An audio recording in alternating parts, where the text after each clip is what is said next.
Bienvenue sur Contact Pro Live. Merci encore de nous rejoindre pour cette deuxième partie où nous allons commencer effectivement ce que nous avions, nous nous sommes dit que nous allions faire. Donc ici, nous avons un problème d'identité congolaise.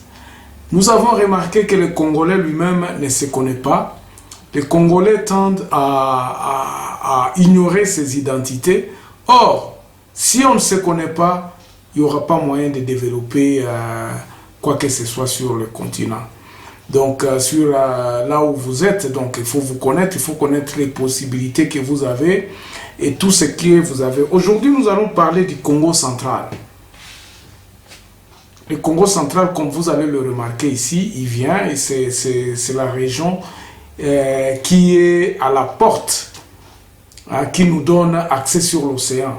Donc, sa superficie, c'est combien? C'est à peu près 53 947 000 km². Quand vous regardez à la superficie, donc c'est ça sa superficie. Le Congo central est c'est la province stratégique quand même de la RDC parce que c'est celui-là qui nous donne accès à l'océan. Donc, nous pouvons évacuer nos matières premières par cette région-là. Elle est vraiment stratégique.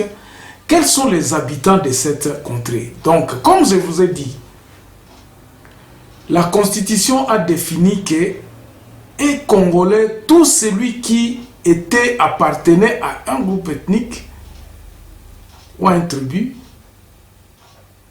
se trouvant sur la superficie de la République démocratique du Congo lorsqu'elle accédait à l'indépendance.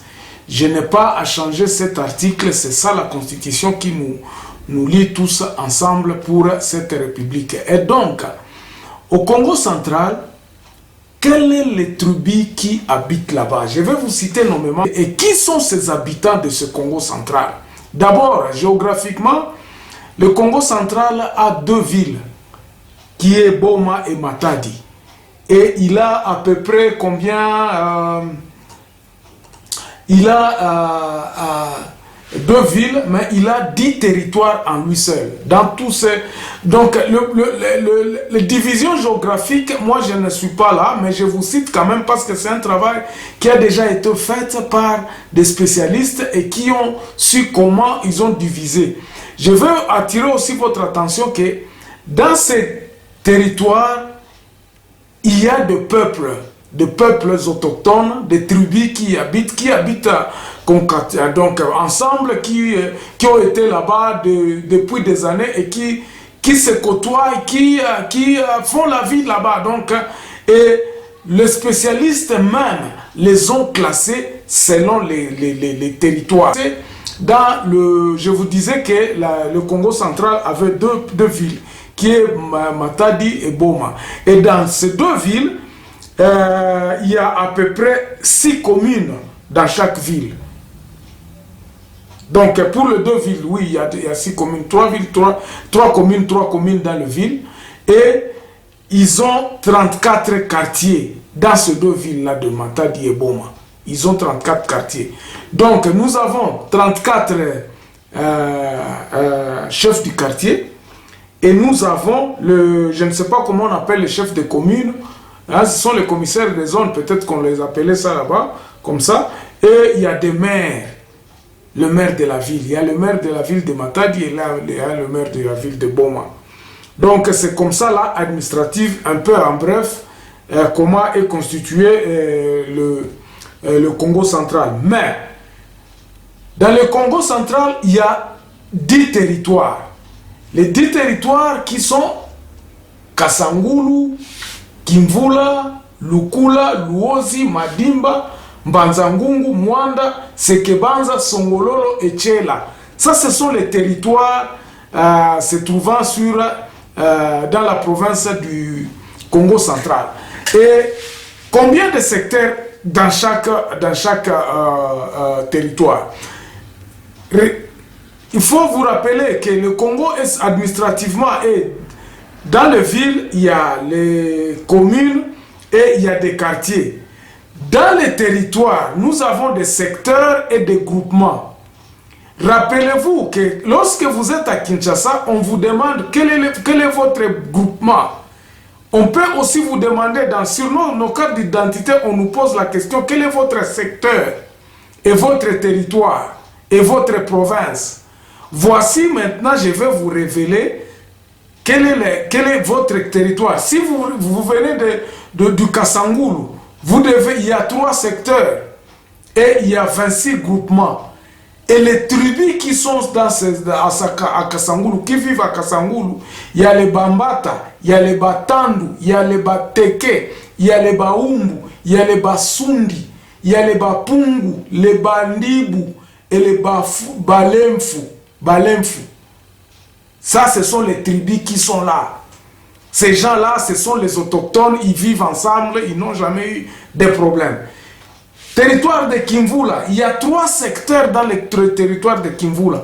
Malheureusement, dans mes documents ici, le nom de ce secteur-là, je ne le connais pas. C'est pour cela que je voulais que si quelqu'un connaît et qu'il veut nous parler, par exemple, des activités économiques ou bien culturelles se passant dans son secteur ou bien dans son groupement, il peut toujours nous appeler.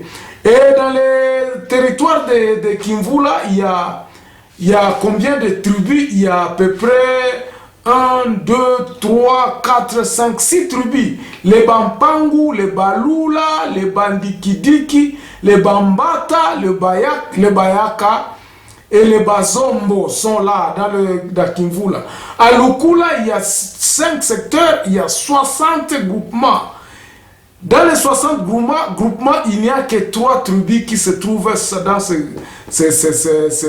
territoire. Il y a les Bakwa Congo, il y a les Basundi aussi, se retrouvant encore aussi vivant à Kassangoulou, et puis il y a Bazombo dans Kimvula, dans le territoire de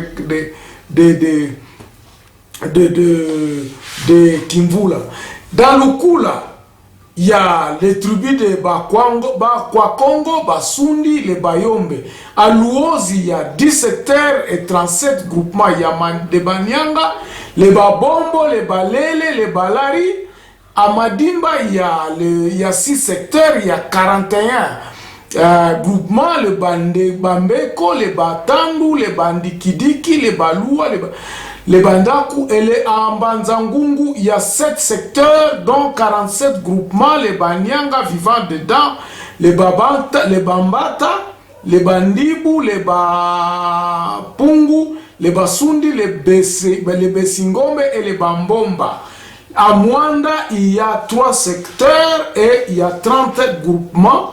Baoyo, Basolongo, Bakongo et les Bakongo de Boma.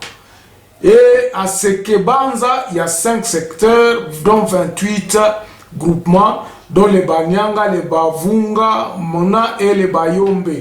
À Songoloro, au territoire de Songoloro, il y a 5 secteurs, il y a 13 groupements, dont les Babomba vivant là-bas et les Banyanga et les Bandibu. À Tchela, il y a 8 secteurs, dont 76 groupements et 2 tribus vivant là-bas, dont les Bayombe et les Basundi. La densité de cette région est de 103 habitants par kilomètre carré. Donc, vous voyez quand même qu'il y a une certaine concentration quand même de personnes qui vivent là-bas.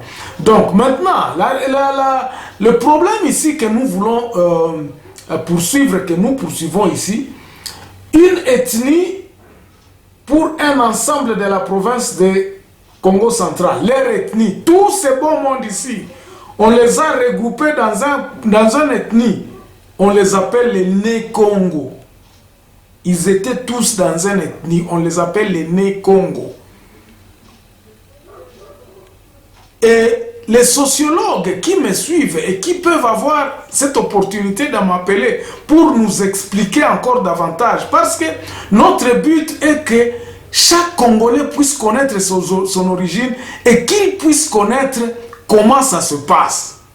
Sur le plan politique, il y a une assemblée régionale là-bas une assemblée provinciale. Et l'assemblée provinciale comprend 30 députés. Maintenant, 30 députés avec 3 chefs coutumiers. C'est ça un peu la complexité des choses. Maintenant, ça c'est de l'administration. Je vous donne tout simplement, il peut y avoir aussi des problèmes. Quelqu'un peut poser la question de savoir combien de ces tribus-là contribuent à un siège à l'Assemblée provinciale. Parce que nous voyons ici que dans toutes les provinces, nous avons 25 tribus. Reconnus officiellement 25 tribus. Alors, comment est-ce que ici, par exemple, dans ces tribus ici, on dit, écoutez, nous allons envoyer quelqu'un à l'Assemblée provinciale. Et chaque tribu s'organise à avoir un membre pour l'Assemblée provinciale qui les représente. Parce que ici, le chef de ces tribus-là pourra facilement dire que non, bon, nous reconnaissons à Moami tel ou bien notre chef coutumier tel, parce que tous ces Bateke, les Basundi, ils ont leur chef coutumier, ils ont leur chef. Au lieu toujours de recourir dans les partis politiques, on peut prendre ceci comme une base de... Parce que ici, c'est ça, ils sont légitimes, ils ont leur terre, ils sont chez eux, ils savent ce qu'ils veulent de leur terre. Personne ne peut venir les ravir de leur terre. La Constitution leur reconnaît ce pouvoir d'avoir cette terre-là. Ce sont des gens dont ils sont sur leur terre économiquement, ils sont sur leur terre. Ils peuvent en faire ce qu'ils veulent. Tandis que de l'autre côté, les partis politiques sont des idéologies pour gérer justement ce peuple ici. Mais si le parti politique peut collaborer avec ce peuple ici pour avoir des voix, et que ce peuple ici peut avoir un mot à dire que non, nous faisons partie par exemple de l'UNC ou nous faisons partie de l'IDPS, et que le chef ici pourrait avoir un mot à dire, à transmettre la légitimité à quelqu'un pour aller siéger à l'Assemblée provinciale. Au lieu de voir qu'à l'Assemblée provinciale, il y a des tendances politiques et c'est là qui cause beaucoup de problèmes. Mais si le peuple à la base ici avait le pouvoir de dire par exemple, administrativement, nous pouvons dire ceci, nous envoyons notre fils tel qui nous représente là-bas parce que nous l'avons choisi, parce que ces tribus ici, ils ont leur chef coutumier, ils ont leur chef, ils ont leur mandataire. Quelqu'un peut parler, ils peuvent désigner nommément, dire que non, bon, nous les Basongolo, hein, nous désignons maître, c'est pas Mpianaou, maître, c'est pas qui est notre fils qui a étudié, que nous connaissons, que nous pouvons, qui travaille ici dans notre territoire, dans notre secteur ici, nous pouvons l'envoyer là-bas. Et ce sont ces gens-là qui viendront avec cette légitimité venant de la base, qui a été inventée par l'administration actuelle ou passant. Mais on se fie tout simplement à ça. Alors, dans cette région, économiquement, ils sont forts. C'est une région pratiquement agricole. Ils ont du riz, ils peuvent avoir du manioc, du sisal, du fivre, du sésame, du canne à sucre, du bois, de légumes. L'élevage aussi est pratiqué là-bas. Ils ont de l'huile de palme, ils ont des palmiers, ils ont des bananes, ils ont du caoutchouc, etc. Production industrielle. Ça, ce sont des